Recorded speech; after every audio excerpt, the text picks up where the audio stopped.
Long-range Ukrainian strikes have once again proven that Russia's air defenses are failing spectacularly. If Moscow has not understood this reality yet, then it needs to face the fact that its skies remain wide open. Over the weekend, Ukraine managed to hit Russia twice in a single night, and these were not ordinary strikes. Two of Vladimir Putin's critical wartime lifelines erupted into massive fireballs, sending a clear message: Ukraine can reach deep into Russian territory and hit where it truly hurts.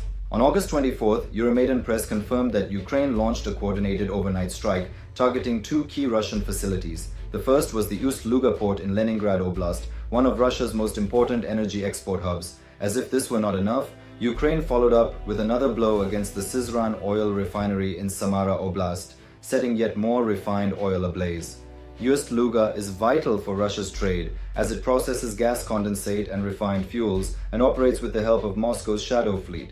Ukraine's security service stated that the strike was intended to cut off foreign currency flows that Russia depends on to fund its war. The precision of the attack proved once again that Ukrainian drones are fast, accurate, and devastating. Photographs and videos shared online showed thick plumes of black smoke rising over the terminal, with locals describing explosions so powerful that glass shattered in homes miles away. Russia, as always, tried to deny Ukraine's role. Officials absurdly claimed that drone debris had caused the fire, but eyewitness accounts and the scale of the destruction exposed the truth. Residents even compared the blast to something they had never experienced before, not even during World War II. At the same time, Ukraine's second strike hammered the Syzran oil refinery, a facility that handles about 8.5 million tons of crude oil annually and produces gasoline, aviation kerosene, and diesel, amounting to over 3% of Russia's refining capacity. The refinery has already been targeted several times this year, and Ukraine seems determined to shut it down for good. Videos showed drones diving onto the facility, followed by massive explosions and rising smoke. Ukraine's general staff immediately confirmed responsibility, emphasizing that Syzran was chosen because of its critical role in Russia's energy infrastructure.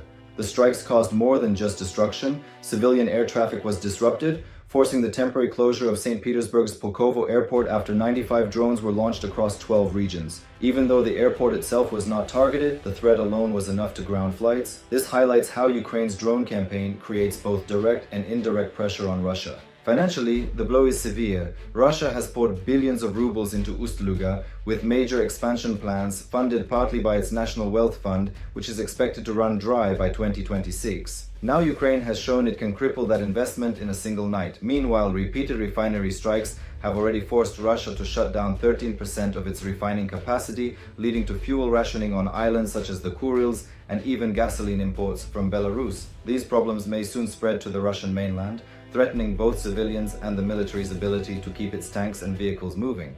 The timing could not be worse for Moscow. With peak summer fuel demand, Ukraine's strikes maximize economic pressure at the very moment when Russia needs its supplies most. Already, Putin's government has extended bans on gasoline exports, but these measures are unlikely to stop the shortages from worsening.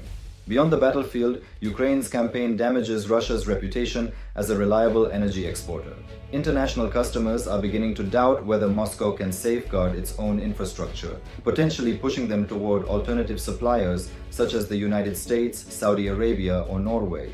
In short, Ukraine has found a blueprint for dismantling Russia's war machine from within. By striking energy hubs like Ust-Luga and refineries like Syzran, Ukraine weakens Russia's economy, pressures its citizens, and disrupts its military supply chain.